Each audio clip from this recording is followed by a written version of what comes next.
Samantala, alamin natin kung anong reaksyon ng mga netizen sa pagbuhos po ng kumukulong tubig sa isang aso. Darito po si Suzy na nasa ating online tambayan. Suzy?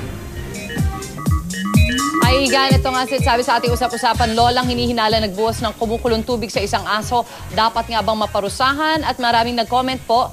At isa na dyan, unahin na natin si Hon Nilin. May kasalanan man o wala ang aso, hindi tama ang ginawa ni Lola.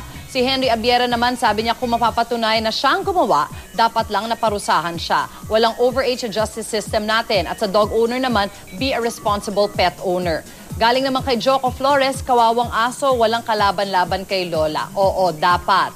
At kay Jason Ochoa naman, alamin muna kung bakit niya nagawa yon at kung reasonable naman dapat lang panusahan. Pero hindi talaga tamang buhusan ng kumukulong tubig ang aso. Kung gusto niyang itabo yung aso, dapat cold water na lang para napreskohan pa.